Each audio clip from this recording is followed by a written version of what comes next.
Amigos e amigas do canal NEP Honor Abreu, já é uma caminhada bem extensa. Muito obrigado por estarem acompanhando a leitura comentada deste maravilhoso livro A Caminho da Luz. Hoje daremos início à leitura do capítulo 23º, onde será abordado o século XIX. Que possamos ter uma leitura agradável e de muito aprendizado. Depois da Revolução, afastado Napoleão dos movimentos políticos da Europa, adotam-se no Congresso de Viena, em 1815, as mais vastas providências para o ressurgimento dos povos europeus. A diplomacia realiza memoráveis feitos, aproveitando as dolorosas experiências daqueles anos de extermínio e de revolução. Luís XVIII, conde de Provença, irmão de Luís XVI, é reposto no trono francês, restabelecendo-se naquela mesma época antigas dinastias. Também a Igreja é contemplada no grande inventário, restituindo-se-lhe os estados onde fundara o seu reino perecível. Um sopro de paz reanima aquelas coletividades esgotadas na luta fratricida, ensejando a intervenção indireta das forças invisíveis na reconstrução patrimonial dos grandes povos. Muitas reformas, porém, se haviam verificado após os movimentos sanguinolentos iniciados em 89. Mormente na França, semelhantes renovações foram mais vastas e numerosas. Além de se beneficiar o governo de Luís XVIII com as imitações do sistema inglês, vários princípios liberais da Revolução foram adotados, tais como a igualdade dos cidadãos perante a lei, a liberdade de cultos, estabelecendo-se, a par de todas as conquistas políticas e sociais, um regime de responsabilidade individual no mecanismo de todos os departamentos do Estado. A própria Igreja, habituada a todas as arbitrariedades na sua feição dogmática, reconheceu a limitação dos seus poderes junto das massas, resignando-se com a nova situação.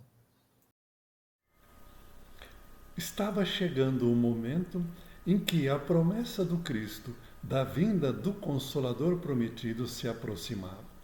O plano espiritual agiu intensamente para preparar o terreno para que isso fosse possível. Assim, com o fim das guerras napoleônicas, foi-se reestabelecido, através do Congresso de Viena em 1815, todo o mapa da Europa que havia sido profundamente modificado através da ação de Napoleão Bonaparte. Aqueles governos foram se reestabelecendo, como, por exemplo, o Luís XVIII assume na França, porém não mais com aquele poder absoluto que havia antes da Revolução Francesa. Se imperou de ali em diante os sistemas republicano e parlamentar. Deste modo, o povo teve mais condições de atuar nas coisas políticas, fruto principalmente da Revolução Francesa, porque com tudo que as modificações que foram em efeito depois de Napoleão, se restabeleceu uma igualdade dos cidadãos perante a lei e também liberdade de cultos para que os conflitos religiosos não mais pudessem ocorrer. Alianças foram feitas para que nenhum país pudesse se sobressair sobre os outros e provocar novamente guerras e conflitos por interesses muito mundanos. A Igreja também teve muito das suas posses reestabelecidas que haviam sido tomadas durante a Revolução e as guerras. Porém, a Igreja já não tinha mais a influência tão grande sobre os governos. Toda a situação já estava caminhando para que o Consolador pudesse vir. Independência política da América.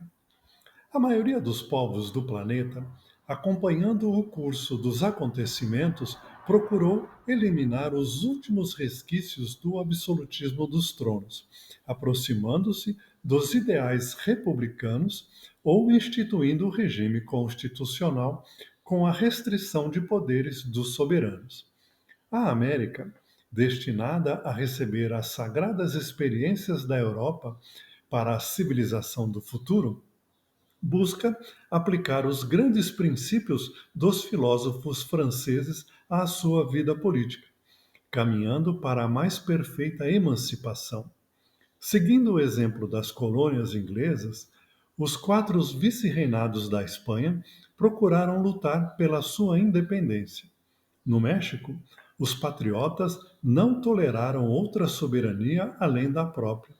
E, no Sul, com a ação de Bolívar e com as deliberações do Congresso de Tucumã em 1816, proclamava-se a liberdade política das províncias da América Meridional.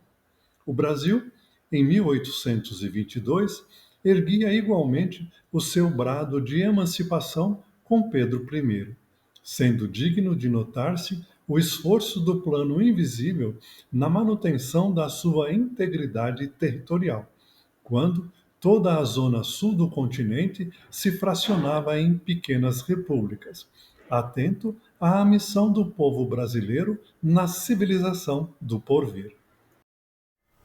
Do outro lado do Oceano Atlântico, as mudanças também estavam prontas para ocorrerem, principalmente pela influência dos pensadores franceses e toda a Revolução Francesa que trouxe valores significativos para os povos das Américas.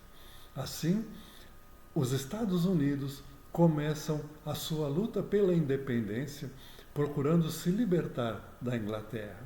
E isso se espalha, porque o México também já não tolera mais a soberania dos europeus em suas terras.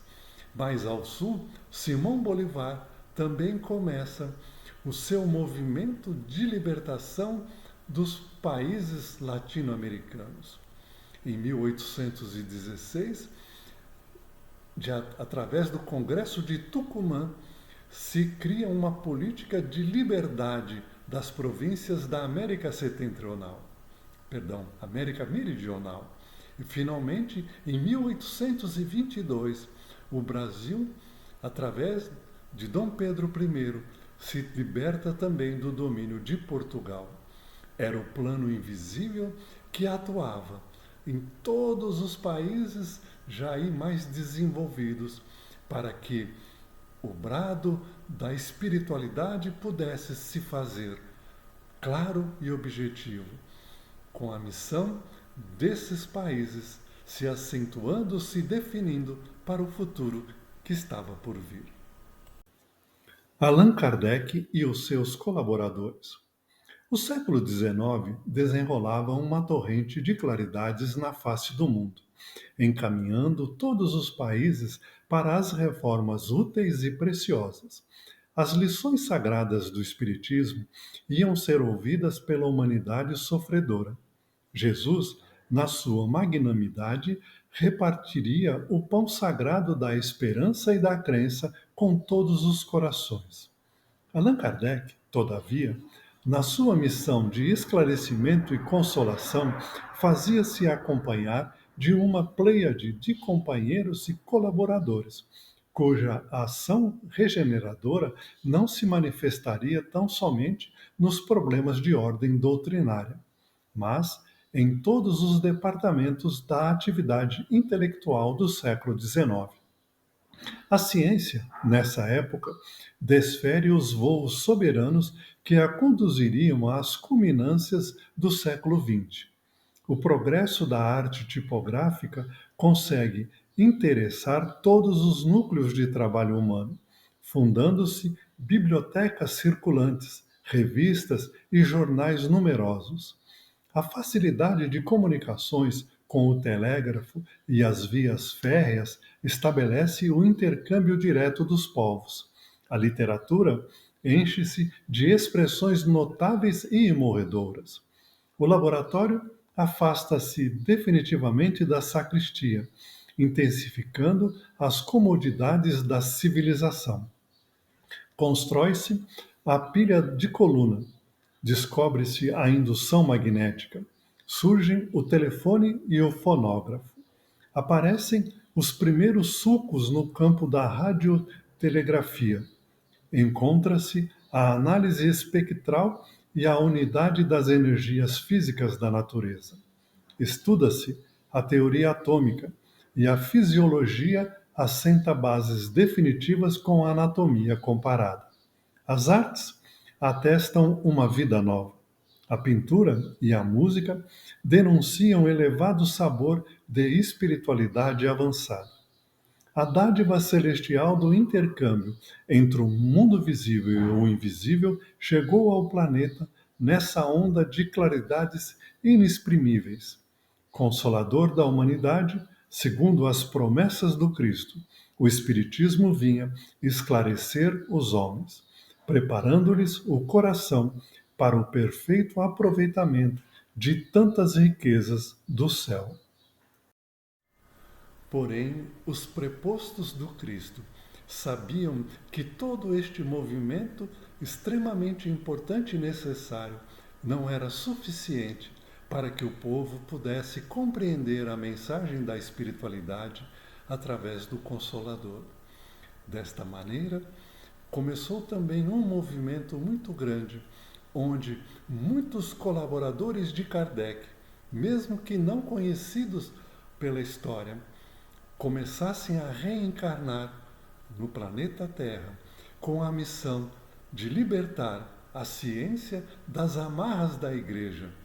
Até então, a ciência havia progredido muito, porém comprimida pela religiosidade que impedia muitos cientistas, muitos deles padres, pessoas ligadas a conventos, pudessem se libertar de alguns dogmas, algumas determinações da Igreja que impediam um avanço mais profundo.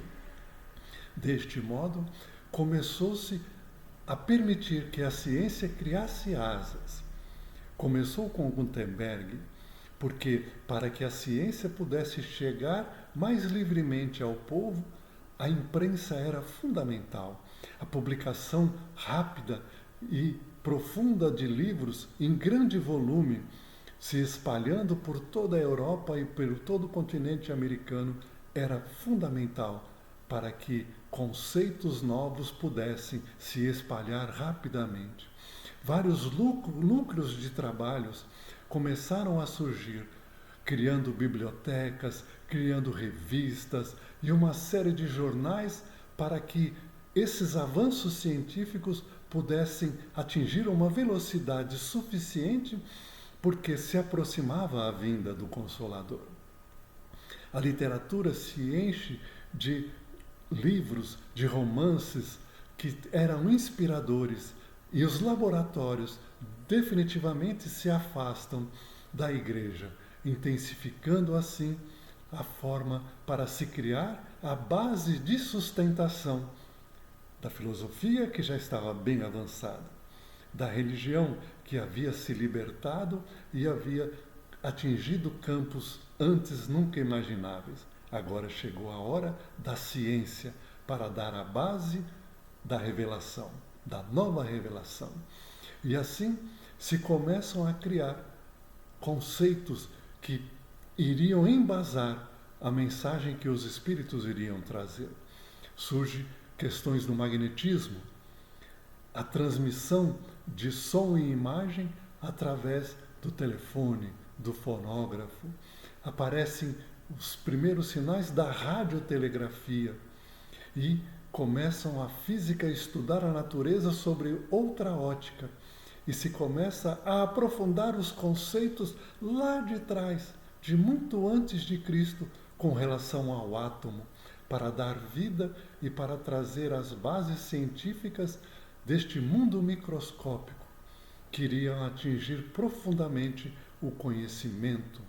As artes também avançam, nos sentidos de aclarar a visão do povo sobre a natureza.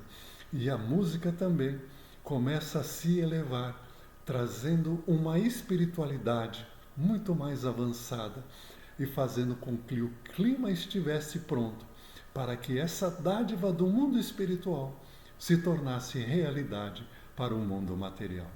Estava tudo pronto.